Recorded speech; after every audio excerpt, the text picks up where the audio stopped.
back to the Football Showdown. Today I have a special guest with my cousin over here, BJ Brown. Unfortunately, he's a Chelsea fan, so we can't be talking about his team, the top 4 race today. But maybe in a couple years or two, once the players develop, we can. So let's get into the top 4 race. Honestly, I might throw a couple people with this, but Arsenal aren't making the top 4. I don't know how you feel, but Arsenal just don't have it right now. Arteta's not a good manager. The whole team is pretty much bad except for Rice, Saliba, and Saka. Those guys are okay. Spurs, Big Ange, I trust. He's going to be making it into the top 4 because of the liquid footy he be producing. Go ahead. Who's your shocker that's not in it? I kind of agree with you with the Arsenal, but I'm not as, sure about it as you are.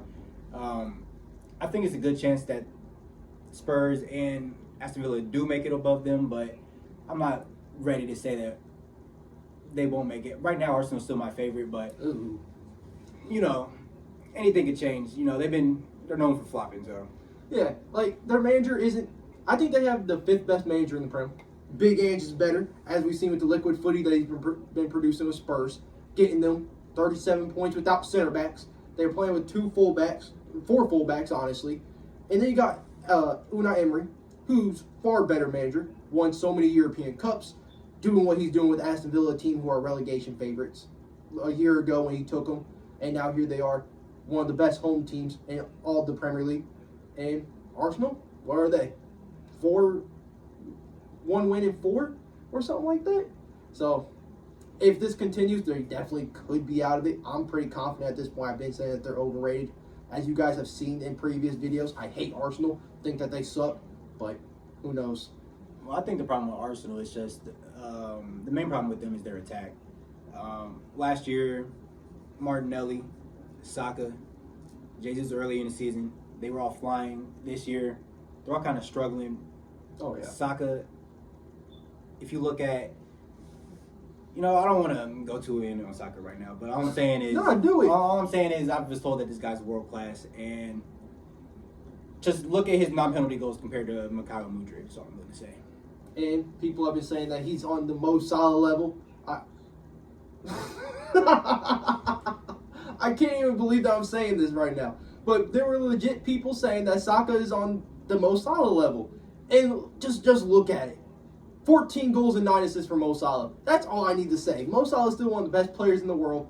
And Bukayo Saka's over here asking for fouls because he can't score goals against Fulham. And it's ridiculous, honestly. They're just a whole bunch of flops. Man City didn't have a striker 3 years ago. And they had Gabriel Jesus and still thought today he wasn't good enough. So he's so bad that Zinchenko plays striker. And yet Arsenal thought that he was the solution to their problems. Shows you how overrated a lot of their players are. And that's the problem with Arsenal. They think they're going to win the league by using the scraps of other good teams. Like, Jesus and Zinchenko were deemed not good enough for Man City. So Arsenal says, look, you're good enough for us. We had Havertz. I had the unfortunate privilege of watching Kai Havertz for about 3 years. And this guy was worse than watching paint dry. Hey, but he won you a Champions League, He though. he didn't win. I'm sick and tired of that, man. Arsenal fans were saying that, and hopefully he'll win you one. But No chance. yeah, but yeah, man. You get a guy like Kai Havertz, think he's gonna push the needle? Absolutely not. I mean, hey, you never know till you try. And as we've seen, he clearly isn't working. So I don't have Arsenal in my top 4. He does. But I think that they could potentially make it. I don't think that's a completely end of the season for them. I think they might just be in a bad run of form. But if Spurs go out there and get a Jean-Claire Todibo, that could easily push them over the line, because when you're playing with 4 center backs and you're 5th in the league and you finally get some center backs, that could go a long way. Mickey Van de Ven will eventually come healthy. I think he's healthy later this month. So if they hit the ground running, that could propel him. And I think Big Ange is just a way better coach than Mikel Arteta. But third position, I think, goes to Aston Villa. Unai Emery has been unbelievable with Aston Villa this season. They're the best home team in all the Premier League, minus that was home when they drew Sheffield United, right? I don't remember. All right. Either way, they're either on 17 wins or 17 wins and 1 draw. So anyway, that's an unbelievable home record. If they can keep that up for the rest of the season, there's no reason why they shouldn't be in the top 4 race at minimum. What do you think about Aston Villa? Do you think that they can do it? I have them the same place you do. I have them at 3. Well, obviously now Spurs was the one I had coming right outside the top 4 at number 5. I'm just not as big of a fan of Big Ange as you are. You know, he likes to play good football, and I appreciate that. But, you know, I just don't think he's as flexible as he might need to be sometimes with his tactics. Yeah, wanting to play, you know, all-out attacking footy all the time is, you know, it's fun, but it's not always practical. And I think sometimes you have to be more practical. Yeah, that's true. 'Cause that did hurt them against your team, Chelsea, where they lost 4-1 in a game where they could have easily come out with a draw. Any team that sits back and absorbs the pressure and tries to hit us on a counterattack will have a good team in beating us. And when you have 10 or 9 men and you're still playing a super high line like that, to me, it's just it's a red flag to me. Like, if you're not going to play, you know, practical football in that situation, when will you play practical football, you know? Yeah, that's a fair point. And that's what most people's criticism with Big Ange. But I love that. I think that, you know, playing attacking football is the only way to do it. If you're not going for the win, then what's the point of playing football? As at a big club, we've seen with Spurs where Antonio Conte, Jose Mourinho, they're one of those, you know, they get the first goal and they kind of sit back and hold out for a draw or a 1-0 win. And most of the time, that doesn't get them into the top 4. So a nice bit of change for the system. It might not work out for them this year, but next year, once they get a couple more players to help bolster Big Ange's squad, then definitely top 4 should be a minimum for them. Now, we got the last 2 positions. This will basically determine who we think is going to win the Premier League. Right. I'll let you go first because my team is in this discussion, and I'll save that for last. I'll let you go ahead. Well, Who you got? Number 2, I have Liverpool. Oh, my God. You know, I just think Liverpool and Arsenal, who also had aspirations of winning the league going into the season, really did themselves a disservice when Man City, you know, they were struggling for quite a bit this season. Kevin De Bruyne's been out. He's coming back soon. Best player in the league. To only be up 5 points right now with Mo Salah going to AFCON, your best player, by far your best attacker. I just think them only being behind 5 points, I think Pep Guardiola would take that and run at this point in the season with how they've played and, you know, guys they've lost outside of the injury to Kevin De Bruyne. They've lost, you know, Gundogan.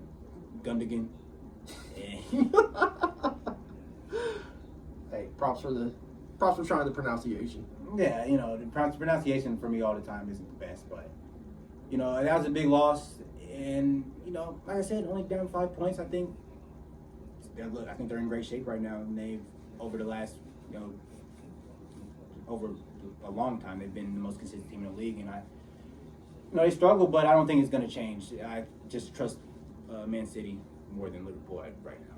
And the main thing with Liverpool is I think your owners have done a massive disservice to. Oh my God, I Klopp. can't agree. I can't agree more.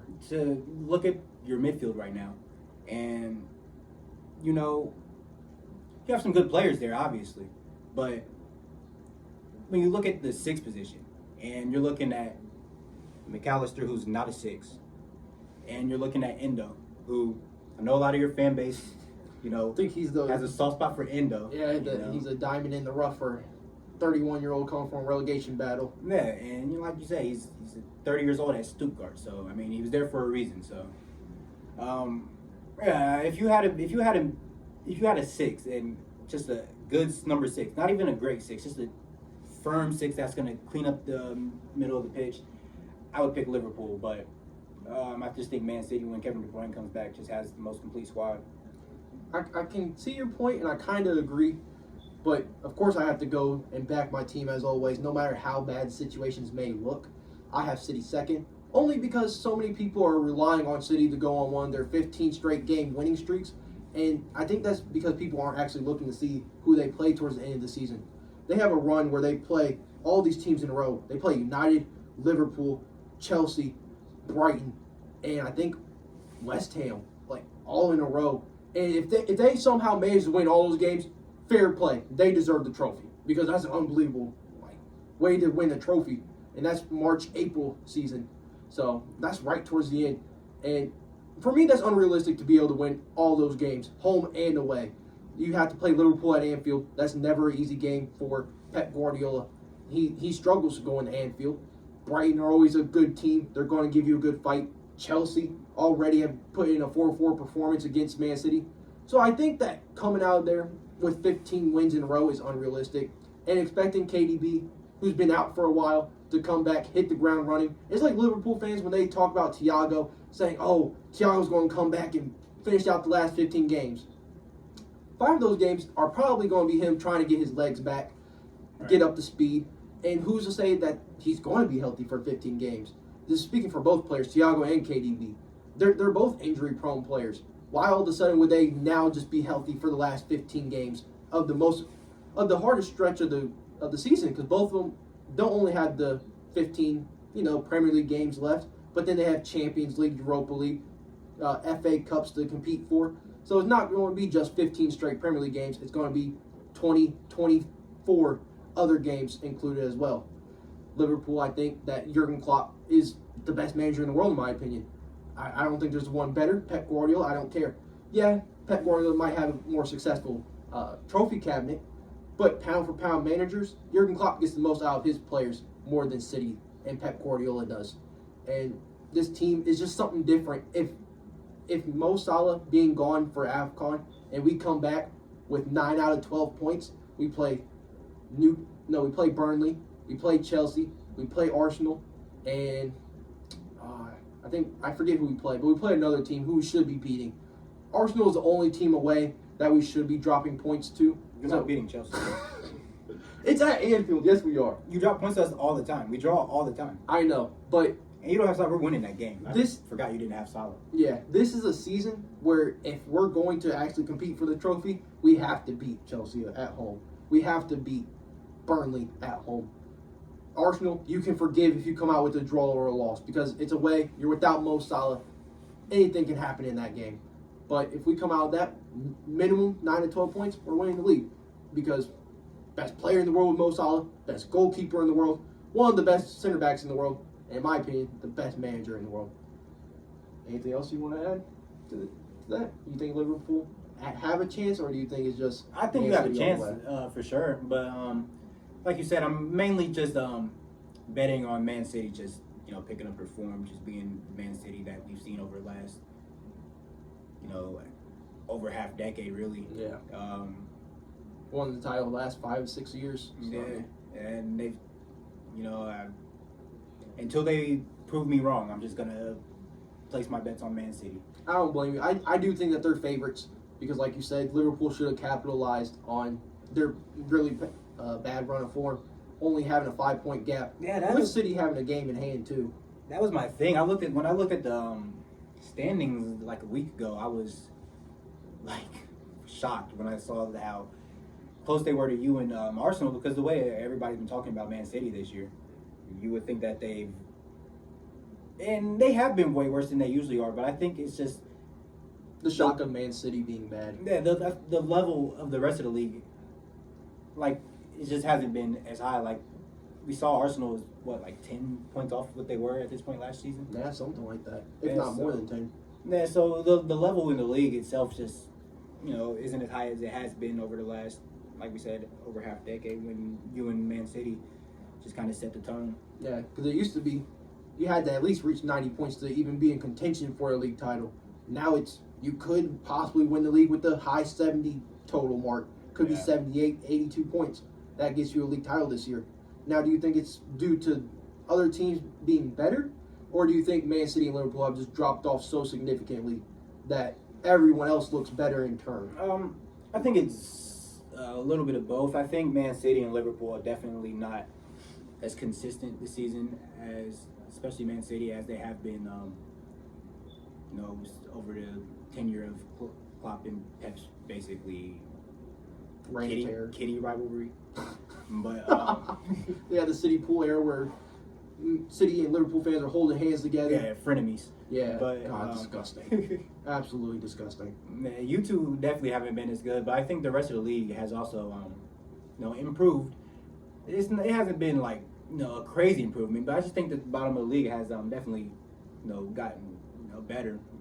And it's not even the bottom; it's the mid table. The mid table's gotten Yeah, better. I was just about to say that. Like the Brightons, West Hams, Yeah. they're able to spend money because they've received so much money from Chelsea and Arsenal and other clubs that, you get $100 million for Declan Rice. You go out there, you're able to go get a Kudus, James Ward-Prowse, and Edson Alvarez, who would probably play Champions League football if he was in a different country outside of the Premier League, because that's how good the quality of Premier League is.